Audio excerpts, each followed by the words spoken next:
السلام علیکم، صبح بخیر. آپ دیکھ رہے ہیں باخبر سویرا. میں ہوں آپ کے ساتھ مدیحہ نقوی. میں ہوں اشفاق اسحاق ستی. امید ہے کہ آپ ٹھیک ٹھاک ہوں گے، خیریت سے ہوں گے اور ہلکی پھلکی خنکی انجوائے کر رہے ہوں گے. شہر قائد کے باسیوں کے لیے بات ہے اور باقی جو ملک کے عوام ہے وہ بھرپور طریقے سے سردی سے نبرد آزما ہوں گے. ہمارے لاہوری بھائی، سیالکوٹی بھائی اور باقی جو اطراف کے لوگ ہیں وہ دھند سے لڑ جھگڑ رہے ہوں گے. بالکل، وہاں پہ بہت ٹھنڈ پڑی. ویسے آتے ساتھ ہی آپ کراچی کی بات کیوں کرتے ہیں؟ ہمارا شو صرف کراچی کا تھوڑی ہے، اسی لیے تو پورے ملک کو لیا. بیسیکلی سٹارٹ گھر سے کرنا چاہیے نا. اچھا یہ میں آپ کو بتاؤں، یہ بڑا امپیکٹ پڑتا ہے. I've worked in different channels just like yourself. اس میں ہوتا یہ ہے کہ جس جگہ ہیڈ آفس ہوتا ہے نا، جس جگہ آپ خود موجود ہوتے ہیں، وہاں پر ہونے والی چیز نہ جانے کیوں بڑی محسوس ہوتی ہے. حالانکہ ایسا نہیں ہونا چاہیے، لیکن چونکہ آپ اس کے ساتھ کنیکٹ کرتے ہیں امیڈیٹلی تو آن اے پرسنل لیول، تو اس لیے فیل زیادہ ہوتی ہے اور آپ اپنے ایکسپیرینس سے بیان کر سکتے ہیں. مثال کے طور پر موسم کے حوالے سے ابھی ظاہر ہے ہم اپنے نمائندگان سے بات کریں گے یا انٹرنیٹ پہ دیکھیں گے تو ہمیں پتہ چلے گا کہ موسم کا کیا حال ہے، یا سردار سرفراز صاحب آ کے سچویشن دے دیں گے. لیکن یہاں کا جو موسم ہے وہ آپ بھی بتا سکتے ہیں کہ آج کیسا تھا. ہاں، لیکن وہی بات ہے کہ جب آپ ایک بار ہم اسکرین پر آ جاتے ہیں نا تو پھر بس ہمیں پورے پاکستان کے ہو جاتے ہیں. پھر میں لاہور کا موسم بھی دیکھ رہی ہوتی ہوں، اسلام آباد کا موسم بھی دیکھ رہی ہوتی ہوں، نظر ساری جگہ رکھ رہی ہوتی ہوں. آپ تو لاس اینجلس کا بھی دیکھ رہی ہوتی ہیں. میں تو ہر جگہ کا دیکھتی ہوں، جہاں جہاں رہی ہوں ہر جگہ کا موسم دیکھتی ہوں. مجھے بہت شوق ہے. میں لالو کھیت کا بھی دیکھ رہا ہوتا ہوں. لالو کھیت کا نیا نام پتہ ہے کیا ہے؟ کیا بتائیں. آپ بتائیے. یافتہ آباد. اوکے ٹھیک ہے. I have not been there, میں نہیں رہی. خیر جی، یہ بہت ہی ٹھنڈے موسم میں بڑی ٹھنڈی بات تھی. خیر لیکن یہ بات اوپر سے بتائی گئی ہے اور میں اس سے اگری نہیں کرتا. اچھا جی، بات یہ ہے کہ موسم جو ہے وہ بڑا زبردست ہے، ٹھنڈا ٹھار ہو گیا ہے اور اب بچوں کی جو ویکیشنز ہیں وہ بھی آلموسٹ سٹارٹ ہو چکی ہوئی ہیں، ونٹر ویکیشنز. تو پلیز آپ لوگ جو بھی اپنا ونٹر ویکیشنز جہاں پہ بھی پلان کر رہے ہوں، بی ویری ویری کیئرفل. آپ جہاں بھی جانا پلان کر رہے ہوں صورتحال ضرور دیکھیے گا کہ وہاں پہ ویدر کی کیا کنڈیشن ہوگی. ایسا نہ ہو کہ وہاں پہ بہت سخت ویدر ہو، مطلب سردی بہت شدت کی ہو، بلا کی ہو، برف باری ایسی پڑے اور آپ بلا کی ہو، چڑیل کی ہو، کسی بھی طرح کی ہو. مطلب ویسے they're suppose to be level for سردی، کیونکہ بعض سردی ایسی ہوتی ہے کہ جو آپ کو تباہ و برباد کر کے رکھ دیتی ہے. یعنی کہ آپ کے ہاتھ بالکل اکڑ جاتے ہیں، مطلب خون کی روانی متاثر ہوتی ہے. بچپن میں لاہور میں ویسی سردی دیکھی ہے نا. ہاں بالکل، لیکن اب ویسی سردی ایکسپیرینس کرنے کو نہیں ملتی. اب رہی نہیں ہے مدیحہ. ہوتی ہے ہمارے یہاں نہیں ہے نا، اس لیے ہم فیل نہیں کرتے. یہاں پر نہیں. چلے جی ٹاپ اسٹوریز میں نظر ڈال لیتے ہیں.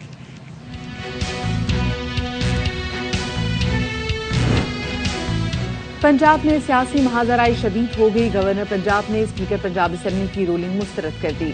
فواد چودھری کہتے ہیں گورنر کو اسپیکر کی رولنگ پسند نہیں تو عدالت چلے جائیں. پی ٹی آئی کا آج گورنر ہاؤس کے باہر احتجاج کا اعلان. طویل کابینہ ملک کے لیے ضروری یا اتحادی حکومت کی مجبوری؟ وزیر اعظم آزمائش سے بچنے کے لیے اتحادیوں کی فرمائش پوری کرنے میں مگن. کابینہ کی تعداد بڑھتے بڑھتے 76 تک پہنچ گئی.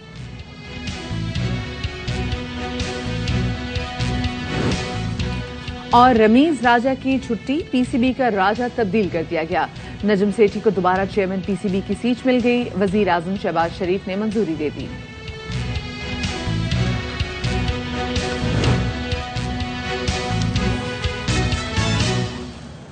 جی جناب، تو شو کے آغاز میں سب سے پہلے بات کریں گے پنجاب میں جو اس وقت سیاسی تناؤ مسلسل بڑھتا چلا جا رہا ہے. کل جیسے گورنر پنجاب بلیغ الرحمان صاحب نے کہا تھا تو ویسے اجلاس بلانا تھا 4 بجے، جو کہ کنڈکٹ نہیں کیا گیا. اس کے بعد پھر ہم نے دیکھا کہ مسلم لیگ نون اور اتحادی جماعتوں کا رات گئے اجلاس ہوا اور جس میں بار بار کہا جا رہا تھا نا کہ جیسے اجلاس اگر 4 بجے نہیں ہوتا تو فوراً ڈی نوٹیفائی کریں گے. اس اسٹوری پہ آنے سے پہلے مجھے اتنا بتائیں کہ کیا آپ کا دماغ پھر نہیں جاتا؟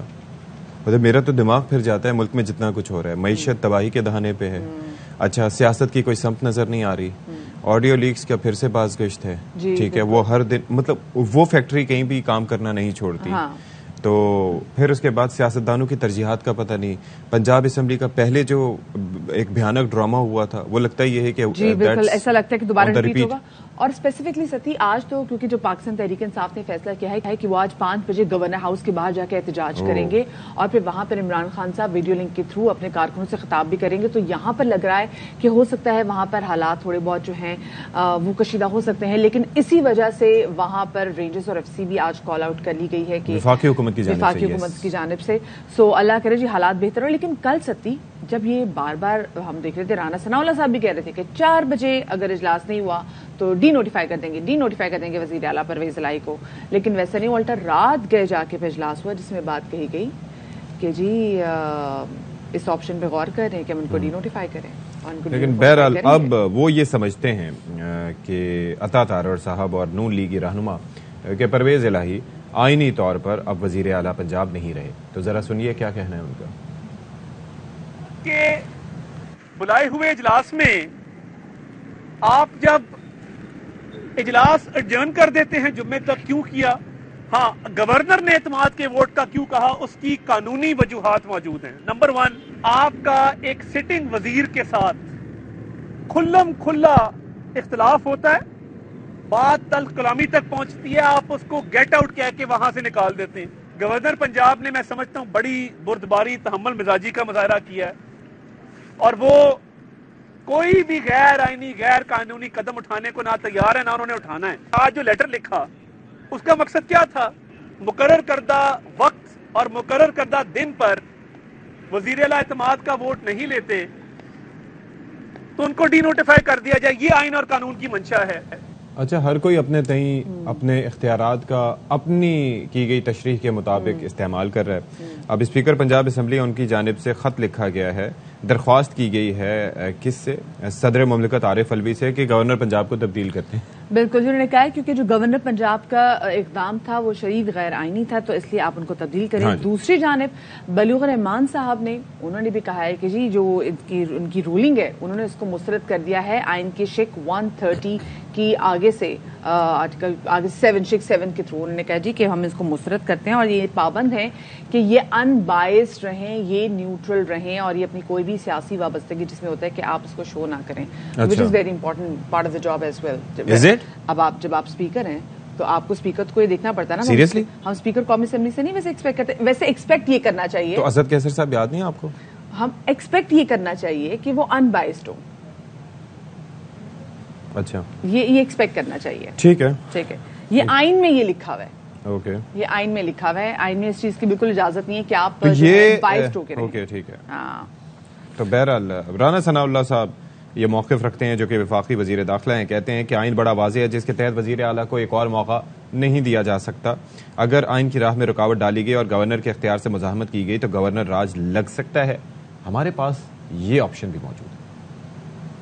آرٹیکل 130 سب کلاز 7 بڑی واضح ہے. وزیر اعلیٰ ووٹ لینے میں ناکام رہتے ہیں اسی لمحے ceases to be the position of chief minister. Governor کی سوابدید ہے 4 بجے تک ہی لاک کرتے ہیں یا 12 بجے تک اس کا ویٹ کرتے ہیں. چاہے یہی ہوا ہے کہ کانسٹیٹیوشن کے مطابق گورنر ایکٹ کریں گے, وہ ڈکلیئر کریں گے کہ ہاؤس کا اعتماد اس کے پاس نہیں ہے, وزیر اعلیٰ کی پوزیشن جو ہے وہ برقرار نہیں ہے ان کی. صدر کو خط لکھیں گی تو وہ صدر جو ہے وہ پرائم منسٹر کو بھیجنے کے پابند ہے. اس کے اوپر پرائم منسٹر اگر کوئی ایکشن لینا چاہیں تو وہ لے سکتے ہیں. کانسٹیٹیوشن میں تو یہ بات درج نہیں ہے اور موقع نہیں دیا جا سکتا. فواد چودھری صاحب سے اوپر کی بات ہے. فواد چودھری صاحب بس اپنی ڈیوٹی انجام دیں, ان کا جو کام ہے وہ کریں, ان معاملوں میں نہیں الجھنا چاہیے. میں نے کہا تھا کہ the chief minister will cease the position of chief minister. Cease کو انہوں نے شاید انٹرپریٹ کر لیا, وزیر اعلیٰ ہاؤس کو سیل کرنے سے تو کوئی مقصد نہیں ہے. اگر انہوں نے رجسٹ کیا, کانسٹیٹیوشن کو راستہ نہ دینے دیا, تو پھر گورنر جو ہے وہ لکھ سکتے ہیں فیڈرل گورنمنٹ کو, کانسیکوینٹلی جو ہے وہ گورنر رول جو ہے وہ نافذ ہو سکتا ہے. اور ایسا لگ رہا ہے کہ ایک بار پھر سے پنجاب میں آئینی بحران جو ہے وہ مزید جو ہے وہ بڑھے گا. اور ابھی بھی ہم دیکھ رہے ہیں کہ پاکستان تحریک انصاف کے رہنما فواد چودھری صاحب کہہ رہے ہیں کہ اسپیکر پنجاب اسمبلی کی جو رولنگ تھی وہ آئین کے مطابق تھی, اور اگر گورنر صاحب کو لگتی ہے کہ ان کی رولنگ غلط ہے تو وہ عدالت سے فیصلہ عدالت کے پاس چلے جائیں. پھر حماد عزیز صاحب یہ کہہ رہے ہیں کہ بھائی اس پر عوام خود سو موٹو لیں اور خاموش تماشائی بن کر نہیں بیٹھیں گے. اسی وجہ سے آج شام 5 بجے گورنر ہاؤس کے باہر یہ احتجاج بھی کریں. دوسری جانب جس طرح سے مدیہ اور میں آپ کو پہلے بتا چکے ہیں کہ گورنر ہاؤس پر رینجرز تعینات کرنے کا فیصلہ کیا گیا ہے اور اس حوالے سے مراسلہ لکھ دیا گیا ہے وزارت داخلہ کی جانب سے, اور ساتھ ہی رانا ثناء اللہ صاحب نے اسپیشلی چیف سیکرٹری پنجاب اور آئی جی صاحب سے کہا ہے کہ آپ آئین کے مطابق کام کریں اور کوئی بھی غیر قانونی قدم نہ اٹھائیں. تو تمام تر جو صورتحال ہے اس پر ہم بات کرنے جا رہے ہیں. ماہر قانون اظہر صدیق صاحب ہمارے ساتھ موجود ہیں. اظہر صدیق صاحب, بہت شکریہ آپ کا, آپ نے ہمارے لیے وقت نکالا, اور لگتا یہ ہے کہ ہمارا ملک جو ہے وہ مسلسل ایک طرح سے جکڑ لیا گیا ہے اس طرح کی جدوجہد اور اس طرح کی سچویشن میں, قانونی لحاظ سے, آئینی لحاظ سے, جس کے اندر ہر کوئی اپنی مرضی کے مطابق تشریحات کر رہا ہے, جو مناظر آج سے تقریباً 2 سال پہلے ہم نے نہ دیکھے ہوں گے. تو اب جو ہو رہا ہے یہ صورتحال, اس کو کس طریقے سے آپ سم اپ کریں گے؟ کیا ہو رہا ہے یہ اس وقت پنجاب میں؟ بہت شکریہ. بنیادی طور پر تو میں یہ سمجھ رہا ہوں صرف وقت ضائع ہو رہا ہے, ٹائم گزارا جا رہا ہے. اور فرض کریں اگر یہ مان لیا جائے کہ یہ گورنر صاحب اس کو ریموو کرتے ہیں تو اکثریت تو پھر بھی ان کی نہیں ہے.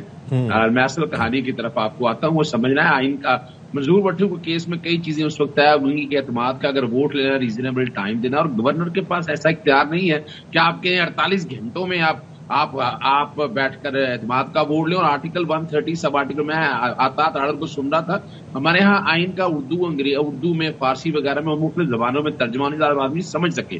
اس میں لفظ استعمال ہوا ہے سیٹسفائیڈ, کہ وزیر اعلیٰ میجورٹی مطمئن کرنا ہے کہ وزیر اعلیٰ میجورٹی کھو چکے ہیں. تو کوئی ایک ایسا انسیڈنٹ سامنے رکھا ہو, طوطا مینا کی کہانی لکھ دینا یا سونی مہیوال کا لکھ دینا کہ جناب ایک وزیر آگے پیچھے ہو گیا, اس سے کوئی فرق نہیں پڑتا ہے. تو گورنر نے اس میں کوئی شک نہیں اپنے اختیارات سے تجاوز کیا اور اپنا حلف توڑا.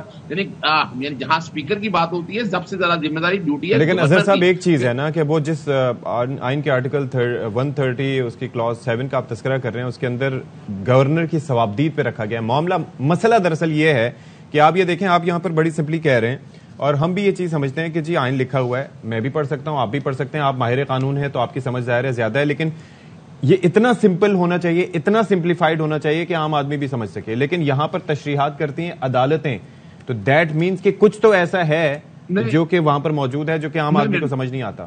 نہیں, وہ دیکھیں بڑی سمپل سی بات ہے. یاد رکھیے گا جمہوری پروسیس ہے, جمہوری پروسیس میں آپ کی پارلیمنٹ سپریم ہے, یعنی آپ کی پنجاب اسمبلی سپریم ہے. پنجاب اسمبلی کیا فیصلہ, گورنر کا فیصلہ کرنے کا تعلق نہیں ہے. اور یاد رکھیے گا جب اس اسمبلی کا اجلاس ہو رہا ہو, اور اجلاس بھی وہ جو گورنر نے کال کیا ہو اور فروغ بھی کرتا تھا, اور اس میں 137 میں 3 کنڈیشن ہیں. ایک تو مطمئن ہونا ہے کہ واقعی میجورٹی ختم ہو گئی ہے, اور واقعی میجورٹی میں آپ کو ثابت کرنا پڑے گا واقعی ہے. پھر دوسرا ہے کہ اگر اختیار استعمال کرنا تو یہ بھی دیکھنا ہے کہ اسمبلی کا اجلاس سمن کرنا ہے. اب سمن سے مراد ہے نئے سے سمن کرنا ہے کہ اجلاس پہلے کوئی جاری نہیں تھا, اور پہلے اگر اجلاس جاری ہو تو تحریک عدم اعتماد کی آپشن موجود ہے. اور پاکستان شاید پہلا ملک ہے جہاں تحریک عدم اعتماد اور اعتماد ایک ساتھ آئی ہے. شاید گینیز بک آف ریکارڈ میں کسی وقت یہ لکھا جائے تحریک عدم اعتماد. دا بیسٹ آپشن موجود ہے کہ پارلیمنٹ کے اندر بیٹھ کر آپ ثابت کریں کہ واقعی آپ ان کو گرا سکتے ہیں. یعنی گورنر کا کندھا استعمال اس طرح نہیں ہونا ہے, گورنر کا کندھا جس طریقے سے استعمال کے سوال وہ ہے. اظہر صاحب, کل میں وسیم ادامی صاحب کا شو دیکھ رہی تھی 11th آور, تو اس میں فواد چودھری صاحب کہہ رہے تھے بیسکلی مسئلہ یہ ہے کہ انہوں نے ایک دم گورنر صاحب نے بھی کہہ دیا کہ جی آپ اعتماد کا ووٹ لیں. اور ابھی تو مسئلہ یہ بھی ہے کہ ان کے کچھ وزراء ہیں, ان کے کچھ MPs ہیں, وہ کچھ عمرہ کرنے کے لیے بھی گئے ہیں. ان کے بیٹے کی بھی بیٹے کی قیمو ہو رہی ہے, اللہ پاک ان کو صحت عاملہ عطا فرمائے. تو انہوں نے کہا یہ ریزن بھی ہے کہ اگر آپ 10 دن کا نوٹس دیتے تو چیزیں ہو جاتی, بہت جلدی جو ہے وہ انہوں نے کی سارے معاملے میں. اچھا ایسا ہی ہے جو کہ منظور بٹو کے کیس میں 1997 میں یہی کہا تھا ریزنیبل ٹائم دینا ہے. گورنر کی بدنیتی تو عیا ہو چکی ہے.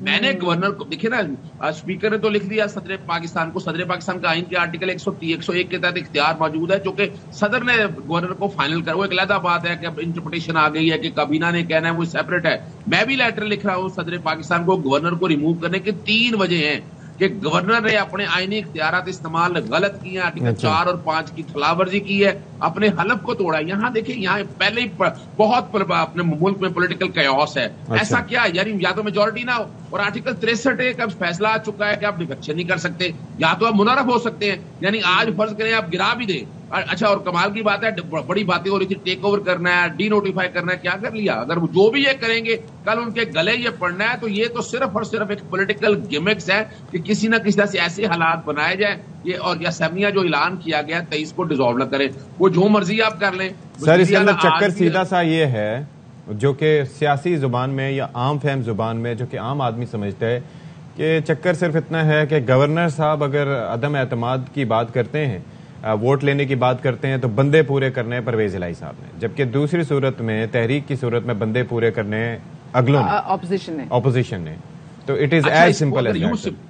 نہیں, اگر آپ اسی بات کو لے لیں تو آپ اگر مورالٹیز کے پرنسپل لے لیں, آپ بندے پورے کرنے سے مراد کیا ہے کہ آپ نے ووٹ خرید لیے, آپ نے بندے گھروں میں ڈال لیے, تو یہ تو پھر بدنیتی بھی آ گئی. یہ تو میں کہہ رہا ہوں کہ ان کے پاس بدنیتی ہے, انہوں نے دیکھے ایک واضح طور پر ضمیر بھی تو جاگ سکتا ہے صدیق صاحب, ضمیر بھی تو ہے نا لوگوں کے. اچھا وہ بڑا آسان کام ہے, ضمیر کسی کا جاگا نا, یہ کھڑا ہے باہر آئے آپ کے میڈیا چینل پہ آئے, اگر بتائے کہ میں ضمیر جاگ گیا جی. اب یہ ضمیر ہوٹلوں میں جا کے نہیں جاگتے کہ جہاں ہوٹلوں میں جا کر بٹھا دیا جائے, یا پیسے لے کے ضمیر نہیں جاگتے, یہ ضمیر جاگنے سے پورا 7 مہینے نہیں جاگے. کیونکہ حضرت صاحب ہم نے تو ہر پارٹی میں دیکھا ہے, جب کوئی جاتا ہے تو اینڈ ٹائم پہ کہتے ہیں کہ جی ضمیر جاگ گیا ہے. نہیں دیکھیں بات بتاؤں آپ کو, یہ ضمیر پتہ نہیں کیا کہیں سویا رہتا ہے. ایک بڑی سیدھی سی بات ہے کہ یہاں اگر جگانا ہے نا, آپ اور آپس بیٹھی ہیں معذرت کے ساتھ, میں ایک سروے کر لیا جائے کہ 1000 پارلیمنٹیرین میں سے کتنے ایسے لوگ ہیں کہ جن پہ کہا جائے گا, اعتبار کیا جائے گا. آپ کی انگلیاں یہ 15 یہ جو ہے نا 5 اور 5 10 انگلیاں, یہ 10 انگلیاں پہ بھی نام پورے نہیں آئیں گے. یہ کیا تو رجال ہے اس ملک کے اندر کہ آپ نے سیاست کو اتنا گندا کر دیا ہے کہ لوگ ٹرسٹ ہی نہیں کرتے, لوگ بلیو ہی نہیں کرتے ان چیزوں کے اوپر, اور لوگوں کو یہی پریشانی ہے. لوگ چاہتے ہیں یہ ملک آگے جائے, مگر یہ جو ان کے آپس میں کھیل ہے نا, یہ کھیل سے اس ملک کو فائدہ کوئی نہیں ہو رہا. ملک میں آپ مہنگائی دیکھ لیں, ڈالر پکڑا نہیں جا رہا, ایکسپورٹ بند پڑی ہوئی ہیں, ایل سی کھل نہیں رہی ہیں, اور ہم یہ طوطا مینا کی کہانی چوہے بلی کا کھیل کھیل رہے ہیں. اس سے ملک کو ملنا کیا ہے؟ اگر ویسے بھی اگر ایک آدمی کہہ رہا ہے کہ جناب آپ جائیں, جا کر نیا, اور ایک بڑی پارٹی کہہ رہی ہے نیا الیکشن ہے, ڈرتے کیوں ہیں اس بات سے؟ نیا الیکشن کرائیں, اور آئین نے گنجائش دی ہے. اگر آج سے 1 سال پہلے چلے جائیں, یہ کمانڈ کرتے تھے کہ جناب الیکشن کال کریں, الیکشن فیک ہے, عمران نے اسمبلیاں ڈیزالو کر دی, پھر کہتے تھے 2 اسمبلیاں یہ ڈیزالو کر دے, وہ بھی 2 ڈیزالو کرنے کے لیے تیار ہو گئے, ڈر کیوں رہے؟ مسئلہ سارا یہی ہے نا کہ ایک تو لگتا یہ ہے کہ جو چیزیں پہلے ٹھیک ہوتی ہیں وہ اقتدار سے جانے کے بعد غلط لگنا شروع ہو جاتی ہیں, اور جو چیزیں اقتدار میں نہ ہوتے ہوئے غلط لگتی ہیں وہ اقتدار میں آ کے ٹھیک لگنا شروع ہو جاتی ہیں. It fits on every party, اور جب بھی کوئی آواز اٹھاتا ہے تو یہاں پر مختلف آوازوں کی آڈیو کی صورت میں بازگشت سنائی دینا شروع ہو جاتی ہے. اس چیز کو ملاقات کہتے ہیں نا. اگر آپ دیکھے جائے یہ تہمت, ایب اور اس طرح کا, مثال کے طور پر عمران خان کے اگینسٹ کیا کوششیں نہیں کی, وہ ٹیرین وائف کا کیس لیا, تو میں پرسوں کورٹ کے اندر تھا, تو میں نے بڑی سمپل سی ایک بات وہاں باہر بیٹھ کے بات ہوئی کہ بھائی اس طرح کی یہ پولیٹیکل گیمز میں اس حد تک نہ چلے جائیں کہ آپ لوگوں کو بیٹھ کے ڈرائنگ ان کے گھر کی ڈرائنگ روم کی باتیں اس طرح اوپن ڈسکس کریں. یہ سیاست کا روایات اچھی نہیں ہے. آپ الزام, یعنی اگر کسی کی کوئی بیٹی بھی ہے تو وہ بھائی سول کوڈ ڈکلیئر کرے گی, کہہ دینے سے ایسا نہیں ہے. آپ لوگوں نے ایسے ایسے کام کر دیے ہیں اس سیاست کے اندر, اور اس سے لوگوں کو ٹرسٹ ڈیفیسٹ اتنا ہو گیا ہے. لوگ سیاسی لیڈروں پہ آپ بلیو کیوں نہیں کر رہے؟ صرف انہی وجہ سے ہی کہ آپ نارمز پہ, آپ ریئلٹیز بیس بات کریں, آپ لوگوں کے مسائل کی بات کریں. کیا ہم نے وہ گھڑی میں پھنسایا ہوا ہے؟ وہ ایک گھڑی, اچھا گھڑی کیا ہے, وہ کوئی بھی گھڑی لئیے یار, گھڑی اسی گھڑی کی بات کرتے ہیں. بس یہ لیکن سب کو یاد ہونا چاہیے کہ گھڑی بڑی بدلتی ہے, وقت بدلتا ہے, اور سب پہ ٹائمنگ کے ساتھ ہے. بہت شکریہ جی, حضرت صدیق صاحب ہمارے ساتھ موجود تھے. اور بات گھڑی نہیں ہے, بات ریاست مدینہ کے حکمران کی اس بات کی ہے کہ باقی سب چور ہیں. پھر دن تو جب ریاست مدینہ کے حوالے سے بات کرتے ہیں پھر تو امتحان بہت زیادہ کڑا ہے جی. پھر اس کے اندر بہت ساری چیزیں آ جاتی ہیں. ریاست مدینہ کی جب بات کریں تو پھر اس میں بہت ساری چیزیں, اس میں attitude of the leader, every thing. جب آپ بات کرتے ہیں جہاد کی, جب آپ بات کرتے ہیں امر بالمعروف کی, تو پھر اس کے اندر ساری چیزیں کور ہو جاتی ہیں جو کہ نارمل سینیریوز میں نہیں ہوتی. بالکل آپ صحیح بات کی. اچھا دوسری جانب امیجن کرتی, میں بھی کل سن رہی تھی کہ جی جو آپشن ابھی سوچ رہے ہیں کہ اگر یہ ان کی تحریک عدم اعتماد آ جاتی ہے اور اگر نوٹیفائی کر دیتے ہیں ان کو, تو جو نیکسٹ ان کے پاس آپشن ہے وہ وزیر اعلیٰ پنجاب کی, وہ کیا ہے اپوزیشن کے پاس؟ سوچیں اپوزیشن کے پاس. ہاں حمزہ نون لیگ, یس. مطلب وہ کہ جب ان کو ہٹایا گیا تھا اس کے بعد سے وہ نظر نہیں آئے. وہ گئے کہاں ویسے؟ وہ تو خود نہیں پتا نا. وہ تو جب اب یہ پلان کیا جا رہا ہے کہ جی وہ دوبارہ سے آئیں گے.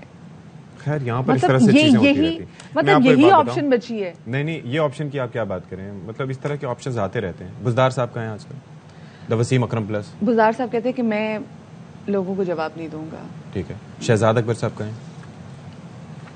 No idea. تو بات یہ ہے نا کہ سیاسی شخصیات کی ہر کوئی پارٹی, اب یہ دیکھ لیں نون لیگ بھی یہی کر رہی ہے. حمزہ شہباز اپنے وزارت اعلیٰ کے جانے کے بعد سے بالکل غائب تھے, اور اب اچانک آ کے جی ان کا نام دے دیا جا رہا ہے. مطلب تو مطلب اس کے بعد آپ پارٹی میں باقی لوگ نہیں ہیں کہ ٹھیک ہے جی اگر آپ کے والد جو ہے وہ وزیر اعظم ہے تو ضروری لیکن ترجیحات نہیں ہے اگر ایسا ہوتا ہے تو مدیحہ ترجیحات نہ اکانومی کو فکس تو کرنے کی ہے. سیاست والی بات ہوگی. جی ایسا ہی ہے نا, موروثی سیاست ہی ہے نا. اب آپ یہ دیکھ لیں کہ پی ڈی ایم کا یہ جو 13 رکنی اتحاد ہے اور یہ بات کر رہے تھے جی مہنگائی کے خلاف ہم مارچ کرنے جا رہے ہیں, ہم نے عوام کے لیے حالات کو سیدھا کرنا, انہوں نے عوام کو سیدھا کر دیا, اتنا سیدھا کر دیا کہ ہم اکڑنے کے قریب آ گئے, اور ہمیں باقی اب جو سمجھ چیزیں ہماری سمجھ سے بالا تر ہو گئی ہیں کیونکہ مہنگائی اتنی بڑھ گئی ہے. اچھا مہنگائی نہیں صرف بڑھ رہی, ہماری کابینہ بھی بڑھ رہی ہے, وہ بھی ترقی کر رہی ہے. اور آپ کو پتا ہے کہ اب ایک نئے ایڈیشن کے ساتھ ہماری جو کابینہ ہے یہ سب سے لانگسٹ کیبنٹ ہو چکی ہے. اس کا نام انفلیشن کیبنٹ. ہاں جو انفلیشن کیبنٹ ہے 76 جناب اس کے اندر اب جو اس کی تعداد ہے وہ ہو گئی ہے. اور اگر عمران خان صاحب کی کابینہ کے والے سے بات کریں وہ 56 تھی, وہ 56 تھی. لیکن اس سے پہلے اگر ہم دیکھیں گیلانی صاحب کی کیبنٹ وہ بھی اچھی بڑی تھی. گیلانی صاحب کی پہلے ہاں وہ اس کی ریزن تھی نا, وہ بھی ایک مخلوط حکومت تھی نا, اس کے اندر نون لیگ اور پیپلز پارٹی دونوں شامل تھے. 2008 کے الیکشن کے بعد جو بنی تھی, بعد میں جو معاملات جو ہے وہ علیحدگی کی طرف گئے تھے. لیکن اب جو ہے وہ آپ دیکھ لیں کہ جب بھی مخلوط اور 76 remember the word, remember the number. بالکل جی. اس والے سے ہم نے ایک رپورٹ تیار کی آپ کے ساتھ شیئر کرتے ہیں. 49 سے زیادہ تعداد نہیں ہونی چاہیے, لیکن ہم نے دیکھا کہ یہ ایکسل کی ہے. اس کی وجہ کیا ہے میں ذرا یہ اپنے ناظرین کے لیے آپ کو بتا دوں. آپ بھی جانتی ہیں کہ 18ویں ترمیم جب آئی تھی نا تو اس کے بعد کہا یہ گیا تھا کہ جو کیبنٹ ہے وہ ٹوٹل ارکان کا 11% سے زیادہ نہیں ہونی چاہیے فیڈرل کیبنٹ. تو اس حساب سے آپ کو نمبرز مینیج کرنے ہوتے ہیں. لیکن اب چکر یہ آ گیا ہے کہ اب کس طرح سے کھیلتے ہیں, معاونین خصوصی, مشیر, اس کی بھی تعداد فکس ہے کہ 5 سے زیادہ نہیں ہونے چاہیے. لیکن پھر یہ کرتے کراتے جو ہے نا سم ہاؤ پارلیمانی سیکرٹری, جی اسپیشل کمیٹی کا چیئرمین, جی اس طرح سے, اور پھر ان کا عہدہ ایڈوائزرز بھی اب تو 30 سے زیادہ. تو ہم ذرا خاور گھومن ہمارے ساتھ موجود ہیں, پروگرام دی رپورٹرز کے اینکر پرسن اور سینئر تجزیہ کار, ان سے جان لیتے ہیں. السلام علیکم خاور اینڈ ویلکم ٹو باخبر سویرا. خاور ویسے یہ بتائیے گا یہ کیا ملک کے حالات ایسے ہیں کہ 56 کیبنٹ میں لوگ یہاں پہ بیٹھے ہیں, یا پھر پی ڈی ایم کے حالات ایسے ہیں کہ سب کو 76 بیٹھے ہوئے ہیں, یا پھر پی ڈی ایم کے حالات ایسے ہیں کہ سب کو منانا تو 76 لوگ کیے ہوئے ہیں؟ نہیں بالکل, یہ چونکہ ایک اتحادی حکومت ہے اس وجہ سے جس بھی اتحادی کی طرف سے کوئی فرمائش آتی ہے تو اس کو پورا کرنا پڑتا ہے. بنیادی طور پر یہ سفتی صاحب جس وہ آئینی جو ہے کلاس کا حوالہ دے رہے تھے 11% کا بالکل صحیح ہے, اتنا ہی بنتا ہے 49-50. یہ وہ لوگ ہیں جو جا کے پارلیمان کے اندر بیٹھ سکتے ہیں. اگر اس میں ایڈوائزر بھی ہیں, کچھ اسپیشل اسسٹنٹ بھی ہیں, مطلب ادروائز باقی لوگوں کو جا کے پارلیمان کے اندر جا کے نیشنل اسمبلی یا سینٹ کے اندر ان کو بیٹھنے کی اجازت نہیں ہے. ہاں بلکہ ان کے اندر سے بھی کئی لوگ ایسے ہیں کہ جن کو کیبنٹ کے اجلاس میں بلانے کے لیے بھی بھلے وہ معاون خصوصی کیوں نہ ہو اسپیشل پرمیشن کی ضرورت ہوتی ہے. ایگزیکٹلی, بالکل آپ صحیح فرما رہے ہیں. اب یہاں پہ اصل ایشو یہی ہے کہ ایک طرف حکومت ہمیں بتا رہی ہے کہ معاشی بحران, جو ابھی آپ نے بالکل صحیح جو پیکج بھی چلایا کہ ہر وقت ہمیں پرائم منسٹر صاحب ہوں, فائنانس منسٹر ہوں, باقی جو کابینہ کے لوگ ہوں, اتحادی لیڈران ہیں, وہ یہی بتا رہے ہیں کہ پاکستان کا جو اس وقت پاکستان کی جو معیشت ہے, جو معاشی بحران ہے, وہ شدید سے شدید ہوتا جا رہا ہے. اگر ایسی بات ہے تو پھر کم از کم تھوڑا سا لحاظ کریں. ہر جو آنے والی حکومت پولیٹیکل پارٹی یہی کہتی ہے کہ چند کابینہ کے ممبران سے ہی کام چلایا جائے گا, لیکن ظاہر ہے اس کے بعد جب یہ حکومت میں آتے ہیں تو یہ ساری چیزیں پھر پتھر پش ڈال دیتے ہیں. باقی چیزیں چھوڑ دیں, صرف ایک آپ کو میں بتا دیتا ہوں چونکہ میری یہ پرسنل نالج میں ہے. جی ان کے پاس جو فیول کارڈ ہوتا ہے جو پی ایس او کا, یا جہاں سے یہ 3-4 یہاں پہ پیٹرول پمپس ہیں اسلام آباد کے اندر, سرکاری گاڑیاں وہاں سے پیٹرول ڈلواتی ہیں. ہر یہ جو کابینہ جس کو ممبر بنا دیا جاتا ہے کسی بھی شکل میں, اس کے پاس ان لمیٹڈ جو ہے وہ اس کو دے دیا جاتا ہے کہ وہ مہینے میں جتنا چاہے پیٹرول ڈلوائے. اور پھر ایسے بھی کیسز ہوئے ہیں کہ وہ ڈرائیور صاحب پھر اپنا بھی ڈلواتے ہیں, وہ پھر گھر کی ساری گاڑیوں کا اس میں ڈلتا ہے, یاروں دوستوں کے بھی ڈلتے ہیں. تو اچھا, اور ایک اور چیز آڈٹ ہو جائے کہ کتنا پیٹرول کنزیوم کیا جاتا ہے. خاور بھائی ایک چیز آپ نے بہت زبردست بات کی ہے, اسی کو میں جوڑتے ہوئے مجھے یہ بتائیں کہ بظاہر کیا دیا جاتا ہے, ایک وزیر لیتا کیا ہے 2 لاکھ روپے تنخواہ, اس کے ساتھ ساتھ جو گھریلو الاؤنس, مینٹیننس, ایئر ٹکٹس, گاڑی, پرسنل سیکرٹری, اسٹینوگرافر, قاصد, نائب قاصد, ایٹسٹرا ایٹسٹرا, جو اسمبلی کا اجلاس میں جانے کی جو مہربانی فرماتے ہیں اس کے لیے الگ. تو یہ مجھے بتائیں نا کہ یہ 2 لاکھ تنخواہ کے علاوہ یہ جو اماؤنٹ ہے یہ مل کے کتنا بن جاتا ہوگا؟ نہیں وہی میں بتایا کہ وہ اگر آپ پریکٹیکل ٹرمز کے اندر ان کو وہ ایکومولیٹ کریں گے جی کتنے پیسے بنتے ہیں تو اچھی خاصی تعداد کے اندر خرچہ آتا ہے. اور ایک اور بات ہے وہ اس کے اوپر آرگومنٹ ہوتا رہتا ہے کہ جی خان صاحب صرف دکھاوے کے لیے کرتے تھے. یقین کریں کہ وہ 3 سال 10 مہینے رہے.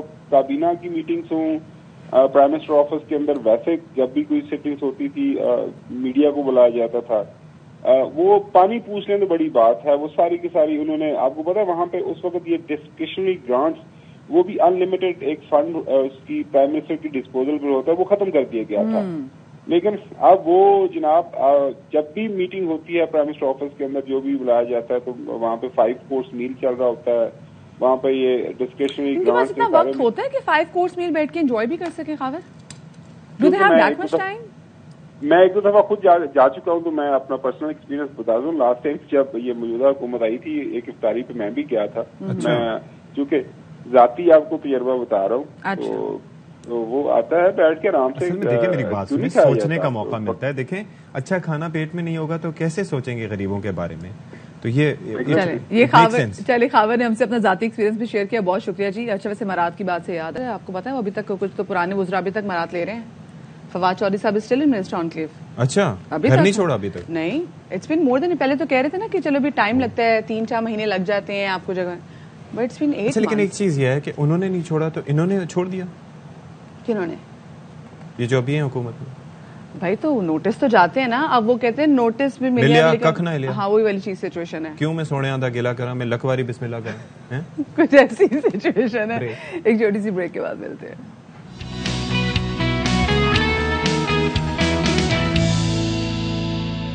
جناب ایک بار پھر سے آپ کا خیر مقدم. رمیز راجہ صاحب کا دور اختتام پذیر ہوا بحیثیت پی سی بی چیئرمین اور کمان کی تبدیلی ہو گئی ہے اور نجم سیٹھی صاحب کی بطور چیئرمین تعیناتی کی منظوری دے دی گئی ہے اور نوٹیفیکیشن اس سے متعلق جلد جاری کیا جائے گا. بالکل جی, نوٹیفیکیشن بھی اس حوالے سے جلدی جاری کیا جائے گا. اور کوئی کمیٹی بھی بیٹھ رہی سکتی صاحب اس میں 14 رکنی کمیٹی ہے کوئی, تو وہ عبوری طور پر معاملات کو چلائے گی. اور اب یہ ہے کہ 120 دن تک کرکٹ بورڈ کے معاملہ دیکھے گی, یعنی کہ 3 مہینے تک معاملہ دیکھے گی. اچھا جی. اور اس میں نہیں ناٹ 3 مہینے, مور دین 3 مہینے, 4 مہینے آلموسٹ. 30/120. ہاں بالکل نا, تو 4 مہینے. Simple math. ہاں سمپل میتھ, ٹھیک ہے. اور آئین کی بحالی سے متعلق جو درپیش مسائل ہیں اس سے بھی کمیٹی کے سپورٹ کر دیا گیا ہے. اور کمیٹی میں شفقت رانا, شاہد آفریدی, شکیل شیخ, ہارون رشید اور ساتھ میں ثنا میر بھی شامل ہے. اچھی بات ہے, مجھے آپ اس کو مائک سمجھیں. کیا تاثرات ہیں آپ کے اس تبدیلی پہ؟ قدرت کا نظام ہے جی. جب آپ ایک چیز چھوٹی چھوٹی چیز پہ توجہ دیں گے لیکن بڑی بڑی تبدیلیوں پہ نہیں دیکھیں گے تو ایسا تو ہوگا. جی ٹھیک پہنچ گیا آپ تک موقف. ٹھیک ہے, تو اب چکر یہ ہے کہ اب یہ تو تبدیلی ہو گئی ہے. شاہد آفریدی اس میں شامل ہے, interesting. Sana Mir, that is very good. کہ دونوں جانب سے دیکھا جائے گا معاملات. تو Haroon Rashid Sahab he has been a part of P C B, in and out ہوتے رہے. شکیل شیخ ہوں گے, شفقت رانا ہوں گے. تو یہ لیٹس سی. دیکھیں ہم چاہتے ہیں کہ جو بھی ہے it should be for the best. اور بات یہ ہے کرکٹرز کے لیے اور کرکٹ کے لیے بہترین ہونا چاہیے. اچھا میں آپ کو بتاؤں کہ ابھی حالیہ دنوں میں نا, کل پرسوں ایک وہ ٹویٹ چل رہا تھا حارث رؤف اور شاہین شاہ آفریدی کی جانب سے. جی سوچنا بھی مت, سوچنا بھی منع ہے, سوچنا بھی منع ہے سر. اچھا اب وہ چکر یہ تھا کہ اس کے اندر انہوں نے کہا کہ جی کیپٹن یہی ہمارا اور یہ رہے گا. تو مجھے یہ چیز تھوڑی سی عجیب سی لگی کیونکہ بات یہ ہے کہ جو بھی کیپٹن بنایا جائے گا, اور بعض اوقات آپ دیکھ لیں کہ جیسے سچن ٹینڈولکر ہی از اے ونڈرفل بیٹسمین, بٹ یہ ہے کہ وہ ایز اے کیپٹن اتنے کامیاب نہیں رہے تھے. وراٹ کوہلی کو دیکھ لیں, ہی از بین بریلینٹ, لیکن کیپٹنسی سے ہٹ کے ہی از پرفارمنگ ویل اگین. بالکل بالکل. Kumar Sangakkara was an exception کہ بحیثیت کیپٹن وہ اچھا پرفارم کرتے رہے, لیکن ہر جگہ ایسے معاملات نہیں ہوتے کیونکہ کیپٹنسی کا پریشر جو ہے وہ ایڈ کرتا ہے. اور ہو سکتا ہے کہ کوئی ایوریج بیٹسمین کوئی اچھا کیپٹن ثابت ہو اور کوئی بہت اچھا بیٹسمین جو ہے وہ اچھا کیپٹن ثابت نہ ہو. تو اس میں لوگوں نے پرسنلی لے جا کے ڈیسیژن میکنگ جو ہے نا, دیٹ میٹرز اے لاٹ, کہ آپ کے اندر وہ کتنی اچھی پاور ہے, آپ کتنے اچھے ڈیسیژنز لیتے ہیں, کتنے ٹائملی وہ ڈیسیژنز لیتے ہیں, اور ان ڈیسیژنز کی وجہ سے ہمارے کرکٹرز اور ہماری کرکٹ پہ کتنا فرق پڑتا ہے. پچھلے ہم کئی دنوں سے دیکھ رہے ہیں کہ ہماری کرکٹ سفر کریے, ہمارے کرکٹرز پچ پہ سفر کر رہے ہیں, لیکن کچھ خاص اقدامات اس حوالے سے نہیں کیے جا رہے. ہے. اب بہت زیادہ ضروری ہے کہ اس پہ سوچیں. وہ اس وجہ سے کیونکہ نیوزی لینڈ کی ٹیم آج کراچی پہنچ رہی ہے, وہ ون ڈے کھیلے گی, ٹیسٹ میچ کھیلے گی. اللہ میاں ٹیسٹ میچ کے تو نام سے مجھے ڈر لگنے لگ گیا ہے کہ پتہ نہیں یہ وہی نہ ہمارے ساتھ کر دے. ڈرا نہ کریں نا, احتیاطاً آپ یہ کیا کریں کہ میں تو ایک سیف سائڈ رہتا ہوں کہ اگر میچ دیکھنا ہے نا جی تو اس کے اندر چکر یہ ہے کہ 26 دسمبر سے اب جیسے ٹیسٹ سیریز کا آغاز ہوگا نا, تو میں اس کے اندر اگر دیکھنا ہے تو میں تیسرے دن کے ٹکٹ لے لوں گا اور میں اس کو آخری دن سمجھ کے جاؤں گا. اٹ میک سینس نا, کیونکہ بیس بال کہاں کی ایجاد ہے؟ نیوزی لینڈ کی. کس طریقے سے میکلم وہاں کے, بین سٹوکس کی پیدائش وہاں کی ہے. رکیں تو یہ ہمیں میرے بھائی, کیا مجھے یہ بتانا چاہ رہے ہو کہ اگر انہوں نے آ کے جنہوں نے کرکٹ ایجاد کی تھی انہوں نے ہمارا یہ حال کر دیا تو یہ نیوزی لینڈ والے ہمارا کیا حال کریں گے؟ کیا ہمیں یہ بتا کے اب اسے ڈرانا چاہ رہے ہو تاکہ میں اپنی امیدیں ویسی نہ رکھوں جیسے میں رکھتی ہوں؟ مطلب ڈرا ہوا وہ شخص ہوتا ہے جس کے ساتھ پہلے نہیں ہوا ہوتا. تو اب ڈر یہ کہ مزید دل نہ ٹوٹے. شاید صاحب ہمارے نمائندے ہمارے ساتھ موجود ہیں, نمائندہ خصوصی برائے کھیل, ان کو شامل گفتگو کریں گے. السلام علیکم شاہد ہاشمی صاحب اینڈ ویلکم ٹو باخبر سویرا. سب سے پہلے تو شاہد ہاشمی صاحب یہ بتائیے گا کیونکہ کمان کی تبدیلی ہوئی ایک طرح پی سی بی کی اور رمیز راجہ صاحب ان کا دور ختم ہوا جیسے ستی صاحب نے بھی کہا, اور اس کے بعد نجم سیٹھی صاحب کو اپوائنٹ کیا گیا ہے اور اس حوالے سے جو ان کی طرف سے سمری بھی جاری کر دی گئی ہے وزیر اعظم شہباز شریف کی جانب سے. اس فیصلے کو آپ کیسے دیکھتے ہیں اور آپ کو لگتا ہے کہ جو ہماری کرکٹ کی جو ساخت اس وقت ہو چکی ہے اس کو بہتر کرے گی؟ دیکھیے یہ تو آنے والا وقت بتائے گا. سیاسی فیصلہ ہے, ظاہر ہے جب عمران خان کی حکومت ہٹی تھی اپریل میں تو اسی وقت ایسا لگ رہا تھا کہ ظاہر ہے رمیز زیادہ ایسا نہیں رہیں گے. ان کو بھی عمران خان نے اپوائنٹ کیا تھا اور ان کو بھی الیکٹ کروایا تھا عمران خان نے اپنے 2 نامینیز بھیج کے. تو شہباز شریف صاحب کافی عرصے تک رکے رہے اور انہوں نے انتظار کیا. ظاہر ملک کے حالات بھی اتنے اچھے نہیں تھے اور پھر تھوڑی سی سپورٹ بھی تھی رمیز راجہ کو, تو وہ سپورٹ جیسے ہی ختم ہوئی تو شہباز شریف نے یہ فیصلہ لے لیا تھا. نجم سیٹھی کی سربراہی میں 14 رکنی کمیٹی بنا دی ہے, وہ معاملات دیکھے گی. اچھے ہوں گے حالات یا نہیں یہ تو وقت بتائے گا, لیکن سیاسی فیصلہ ہے. قانونی جنگ شروع ہوگی. رمیز راجہ یقیناً لیگل روٹ اختیار کریں گے, اس لیے کہ اس طرح سے گورنمنٹ ہٹا نہیں سکتی. پی سی بی کا اپنا ایک کانسٹیٹیوشن ہے, اس کو کس طرح چینج کیا جانا ہے. ظاہر انہوں نے بھی قانونی مشورے لے کے یہ ساری چیزیں کی ہوں گی, لیکن مجھے لگ رہا ہے کہ رمیز راجہ قانونی جنگ میں جائیں گے. ذکا اشرف بھی گئے تھے 2014 میں اور ذکا اشرف اسلام آباد آپ کو کتنا اسٹرانگ لگتا ہے اسپیسیفکلی جو پچھلے کئی ہم دیکھ رہے ہیں مہینوں سے جو پاکستان کرکٹ ٹیم کی پرفارمنس ہے, جو کچھ غلط ڈیسیجن ہے جس کی وجہ سے سفر کیا ہے, تو آپ کو ان کا کیس کتنا اسٹرانگ لگتا ہے اگر وہ عدالت سے رجوع کرتے ہیں تو؟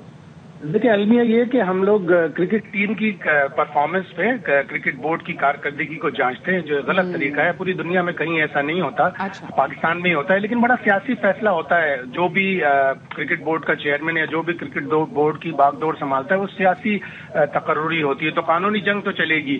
ایک اور چکر بھی ہے نا اس کے اندر, چکر یہ ہے کہ پوری دنیا میں ایسا بھی نہیں ہوتا کہ کرکٹ بورڈ کا چیئرمین جا کے پچ بنواتا ہو یا اس کے حوالے سے بیان دیتا ہو یا کیپٹن کے حوالے سے بیان دیتا ہو اور یہ تاثر ملتا ہو کہ چیف سلیکٹر کا کوئی کردار ہی نہیں ہے. تو پوری دنیا میں تو ایسا بھی نہیں ہوتا.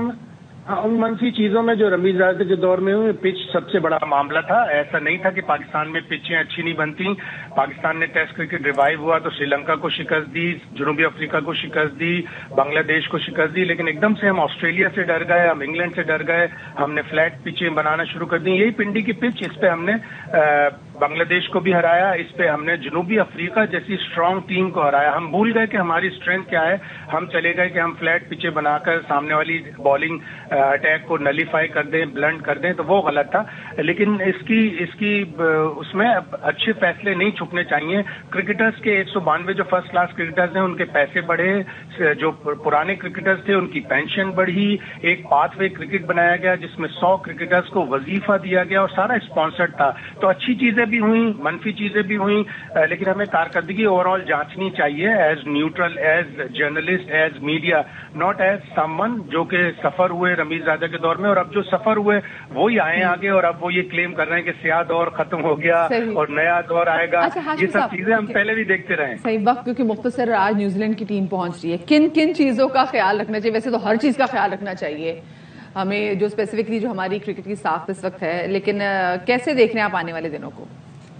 برے دیکھ رہا ہوں, اور ٹیسٹ میچ کی اب جس طرح آپ نے کہا کہ ہارنے والی, تو اشفاق نے صحیح کہا, اب ہمیں عادی ہو جانا چاہیے. اب ہمیں یہ 2 ٹیسٹ میچ بھی بڑے مشکل لگ رہے ہیں مجھے بچانا, اس لیے کہ نیوزی لینڈ کی ٹیم اچھی ہے بیٹنگ وائز بھی اور بالنگ وائز بھی, اور ان کے اسپنر